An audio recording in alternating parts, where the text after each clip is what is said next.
And as you can see, yes, they ship this thing with Sega Saturn games. And look at this menu, 1080p and original for the aspect ratio. You can rotate the screen. What's going on here, Deadheads? Oh my, look how slow this is running. Which, of course, if it's putting out at 1080p is not surprising. Well, let's fiddle around and let's see what else we can discover, Deadheads.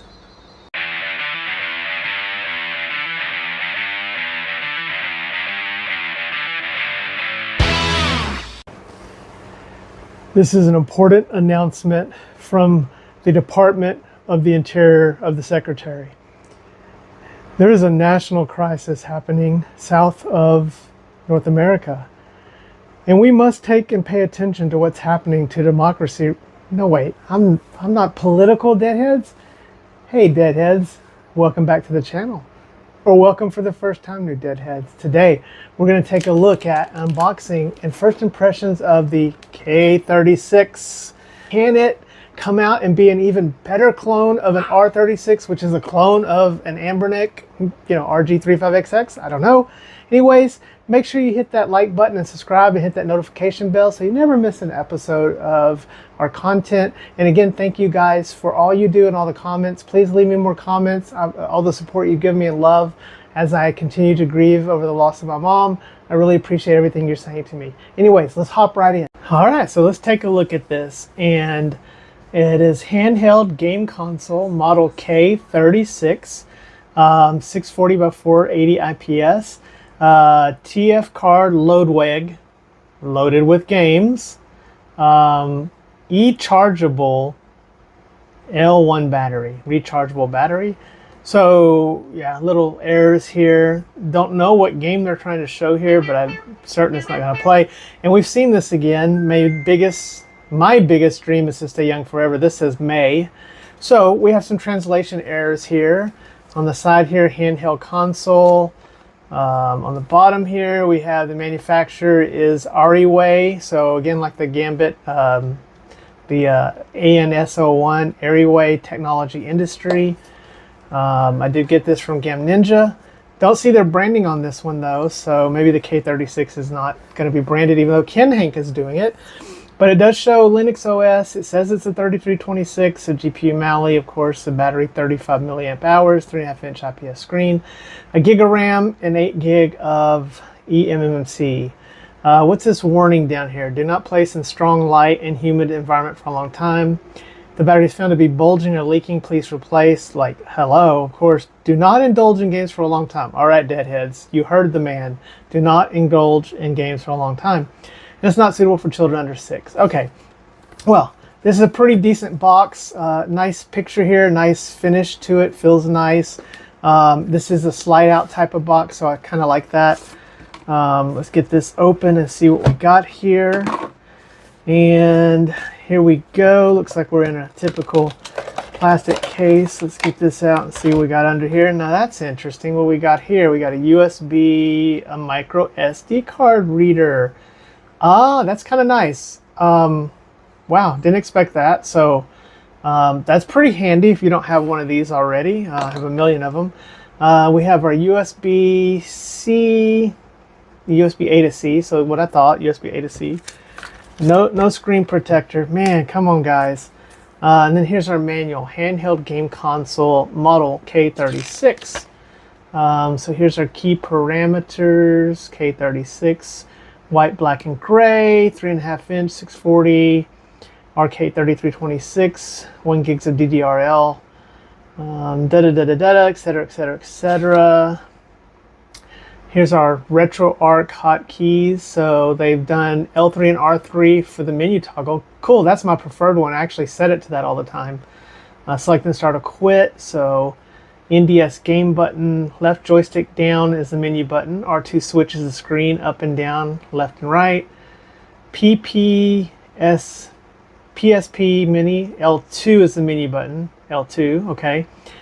Sega Saturn, wow, Sega Saturn, okay. Select is the menu button.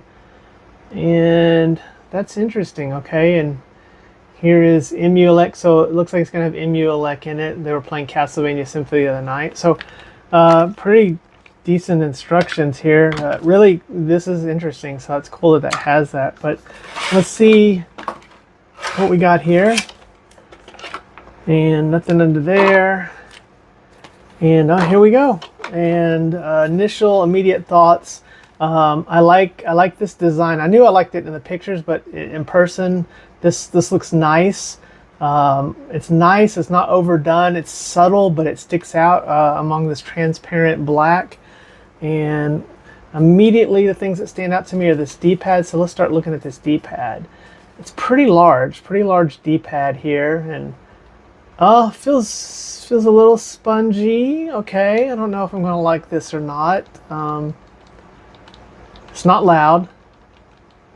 Yeah, I think this is going to be one that's going to feel better as you wear it in. So definitely going to need some wearing in time. Are these clicky? Yep. Okay, switch style, clicky sticks. They don't protrude too much. They're not up there too high. Looks like our speakers right here, down firing speaker. So yeah, those feel nice. Sticks, I mean, they're as nice as switch sticks can get. Start and select in your function. This is Pal Kitty style right here with this triangle. And then let's test these buttons. I like the look of this. I like the etched colorway in there on black. I think that's nice. Yeah, these feels good. Good size. Good travel distance. Okay. So yeah, I'm gonna say that I like this. Okay. So over here we have our power button and a reset button. There we go with the unique and RST button and our card loaded with games, the LWG. And we have one, is it one? Oh, I don't like that. Just one TF slot. I'm just at the point where I completely prefer the 2 slots, especially when you're messing with a lot of different custom firmware. So that's unfortunate. Let's see what this card is. Not expecting it to be anything very exciting. Yeah, very generic 64 gig card. So we got a 64 gig card in here. Just a very plain generic looking card. So probably going to nuke that thing and try to get some custom firmware on this. Then here's our volume rocker. And on the top we have an OTG port, and we do have a our charging port. And then we have a headphone jack. So there you go, you can see that. So that's it. And on the back here, handheld game console, built-in charge, K36. Now it's at a 35 milliamp hour battery, and we can actually see through here, and let's see if that's what it says. And yeah, 35 milliamp hour. And the battery actually says K36. I don't know if the camera can pick this up, but looks like a battery specific to this. So I wonder if the Kin Hank one will be the same. I'm looking forward to it. Although I got the white in the Kin Hank, so I'm not going to have like see-through. Let's try these triggers. Okay, those feel like your typical. They just feel like every other trigger that, you know, they're little. They don't jut out too much like the Pal Kitties that tend to stick out really far. But yeah, they seem fine. So yeah, that's our initial look at this. Again, a very attractive look. D-pad, I'm a little question about. Sticks seem okay. I like the buttons. I like the design and look of it. Do not like that it doesn't have 2 SD card slots. That's something I'm not crazy about. But it does have an OTG port, so theoretically we should be able to hook up some Wi-Fi to this thing. So yeah, so let's put this thing up and take a look. All right, Deadheads, let's get this thing going. And a little blue light came on. Oh, there we go, K36. That looks like a game show background or something. Like that's really interesting looking background. That booted up to that screen anyways. That BIOS pretty quick. Screen looks good so far. Looks nice and bright and punchy. Colors are punchy. Here we go. Who's that? Is that like out of a game or something? And, okay, we got music. Don't like music. Let's see here. That search. Okay. Okay. EmuElec 4.7. Let's user interface. Where's the music? Or maybe it's under sound. Yeah, let's turn that off. Sorry, I'm not a fan of that. Some of you guys may be a fan of that. Let's go into system settings. Let's see what information we can find here. Version 4.7 EmuElec. Looks like we're running 64 gig card, as we saw. It's 1.8 gigs of your eMMC out of an 8 gig card. So battery 71%, 62 EmuElec, Linux front end, CPU model. It's interesting it doesn't name the model there. Usually you'll see it say RK3326 or whatever it is, but not saying it there. It is saying Mali G31, so this is very likely a 3326. Language, so yeah, pretty familiar look here of EmuElec. This being a 3326, maybe somebody can get ArcOS running on this thing. Maybe the R36s version will work if we have the right screen database on there. Let's go see what other themes they gave us. So NES box, and then they gave us a K30s, a K36s theme. Epic Noir. Let's see what that looks like. Yeah, it's Epic Noir. So, and looks like they scraped. I don't see a lot of duplicates. Okay, so this seems to be a decent start here to the card. Capcom System 2, Amiga. Okay, we got some Amiga on here. Here's our options. Okay, so copy USB ROMs to device. That's interesting. Create ROM directories, file manager. Pixelcade. Download and install software for Pixelcade. LED marquee for. So this is new. I've never seen this in EmuElec. The port master. Of course, like I said, we got to get either loaded, through your card, or we're gonna have to see if Wi-Fi can get up and running on this. Drastic. Install Drastic. Terminal. Okay. Scum. Send logs. Last EmuElec. And YouTube search. Okay. Interesting. This interesting set of options here. So this is a somewhat modified version of EmuElec that's maybe specific to this, but that's encouraging. We're talking about a mainstream chip, for our lovely handheld gaming here, 3326, and we're talking about software that may have some stuff added to it. Let's see here. A lot of different games here. Yeah, there's a whole lot of systems here. Let's look at Sega Master System, Genesis, Game Gear, Mega Drive, and Genesis 32X. Okay, Sega CD, Saturn. Oh, Saturn. Okay, Castlevania. Oh, okay. Well, this is fascinating, guys. Saturn on RK3326. I don't know. I don't really.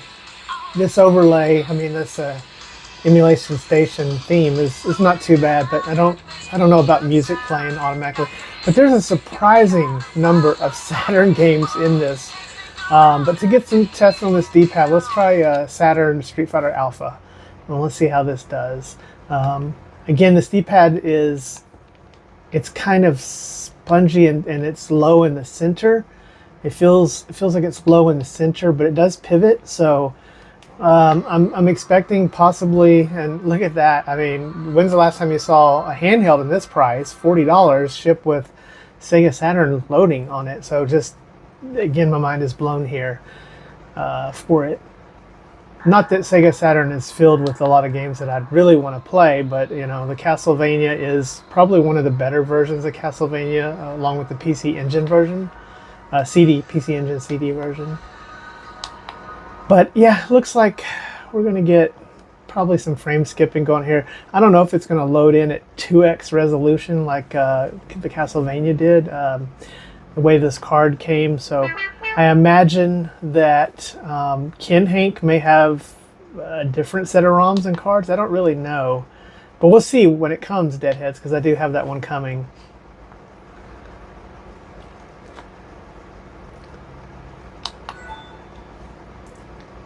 Let's play good old arcade here. More loading, yay. as we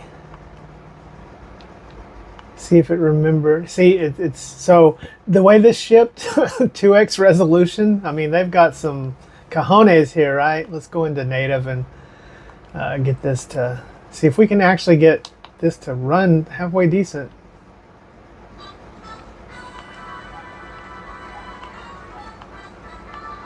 Sounds okay.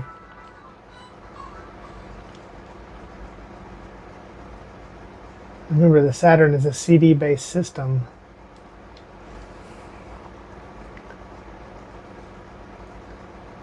Hence the long load times. Let's just speed this up. Zzz.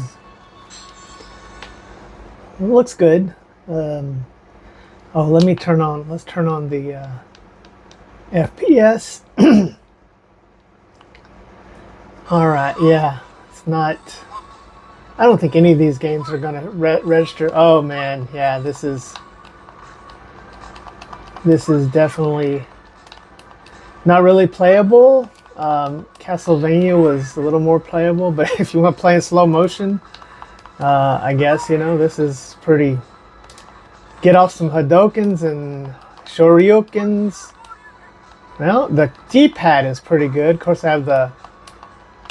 Yeah, I gotta say I like the D-pad. So I mean, this is ridiculous, of course, how slow this is playing. But for testing this D-pad, yeah, it's getting those moves out there. So I gotta say, I mean, it's claiming, you know, skipping 15 frames, 30%, dropping down to 29% level threshold, saying 30 out of 60. I'm gonna put it at native, I think. So again, just don't really know or understand why we have, let's see what original does, why we have the Saturn on here.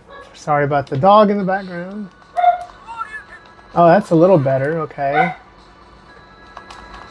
But yeah, I just, this is a novelty.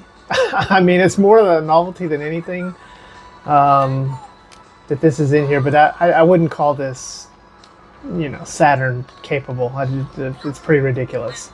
But let's test out some things that we know it should play okay. Let's see what it can do with, you know, some good old Game Boy Advance.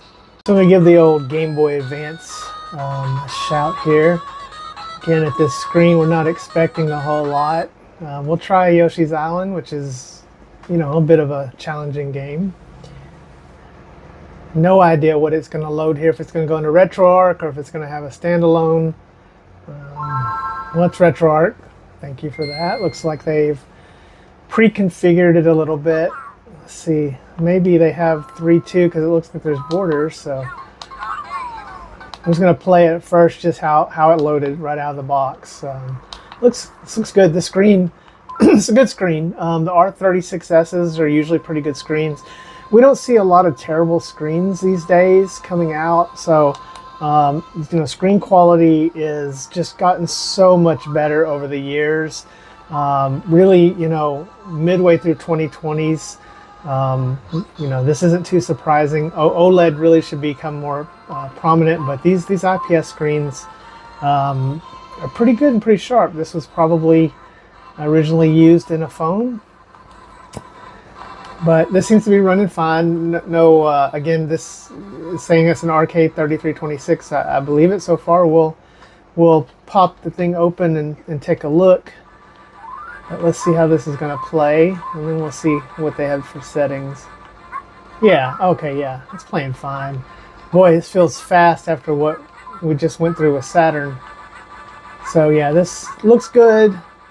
It feels good. Again, you know, the more I do these, if this really is a 3326, we kind of know what this guy can do. So let's see what they have set up here. How do we get into, oh, there we go. Okay. So go into video and scaling. Now we're core provided. So let's see what it looks like in 3.2, which is Game Boy's native. We'll do integer. Of course, that's going to make it smaller, but if you want to go and have it overscale, so we'll do that, the aspect ratio.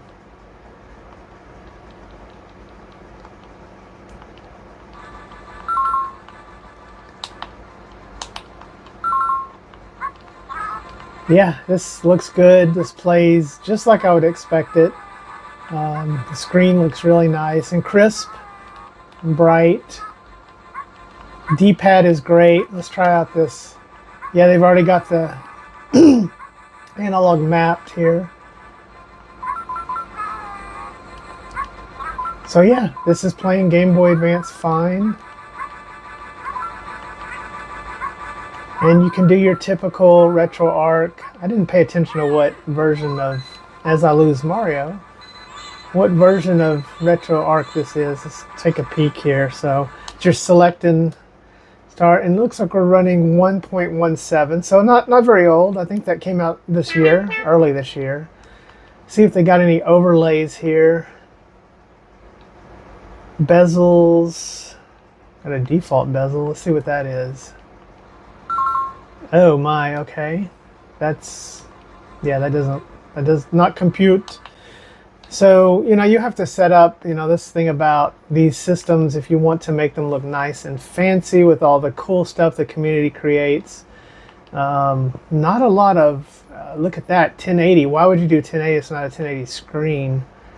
So, yeah, there's not a lot here, you know. You can go in the Game Boy, that's for the Wii. So, we'll try this 1080p, see what it looks like. I'm not expecting much. Yeah, that's horrendous. I don't like scan lines, especially thick ones like that, but maybe you do on your system. So yeah, there's that, which kind of looks terrible. Anyways, let's try out some PlayStation Portable. All right, let's stay with the Street Fighter since it ran awful on Saturn. Let's see how it's going to run here on the PlayStation Portable.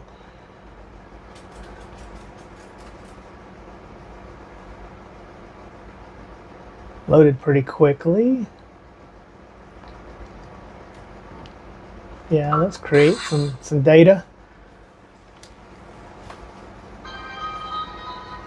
So these butt humps are very protruding. This is like the Dude. Reminds me of the SZ Dozer D007, so it feels like that. Or your R43 Pro / M18. So far, so good. Looks good. I'm gonna go up against Fang. Hey, come on, stand up, face it straight. Bottom firing speaker sounds pretty good.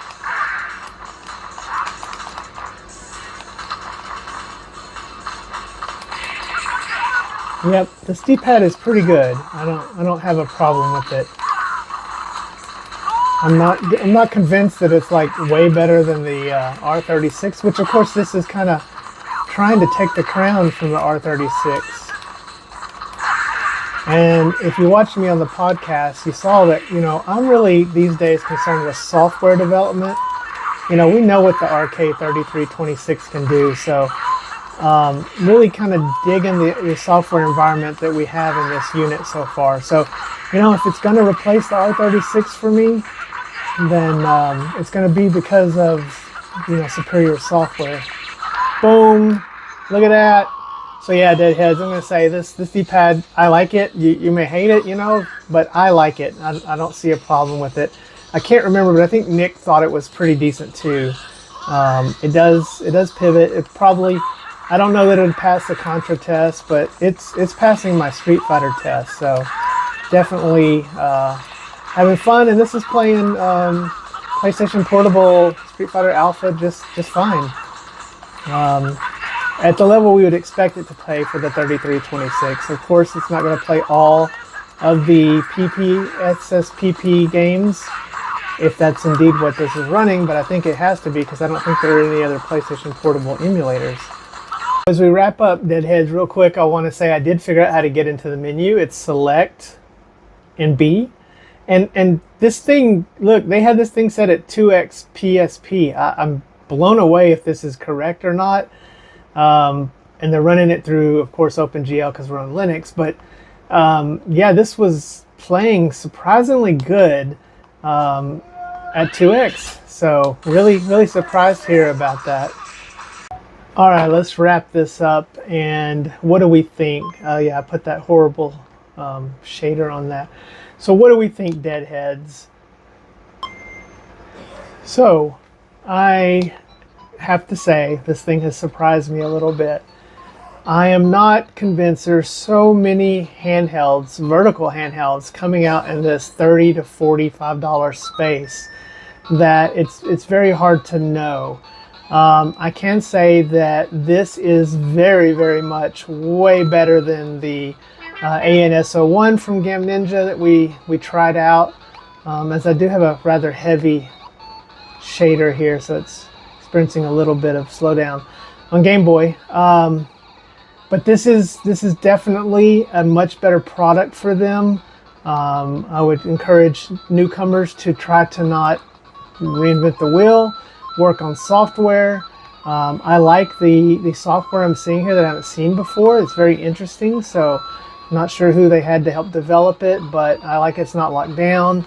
It looks like we're going to be able to probably get some custom software, and who knows what Ken Hank's version is going to look like. Once that one comes in, I'll do a little quick updated review of that one, just giving the differences. But I think we have something that is right along the lines of the R36s and the Powkiddy V10, and that same conversation as far as you know, spending $35 to $50. If you're going to do that, I'm going to say, you know, for now, very good start here. I don't think you'd be disappointed if you end up with this, especially the version from Gaminja. Stay away from their other two consoles they're selling, unless you can get those for like $10. But yeah, I'm going to say I like this. I'm enjoying myself. I'm looking forward to doing my usual tinkering with it. Looking forward to seeing what the community can rally around and do with it. And I think the K line is going to be interesting. We did see the K55 out there, or K56 out there, which looked pretty interesting. Everybody thought it was a Powkiddy device. Powkiddy said it's not. So keep an eye out for these guys. They're doing something here. Anyways, Deadheads, I hope you've enjoyed this unboxing and first look. Make sure you go check out Nick's channel, OTG Jack Nick. He had the first look at this earlier this week, and go see what he thinks about it. But anyways, guys, we'll be back next time. Dead Fred out. Remember to hug your loved ones, everybody.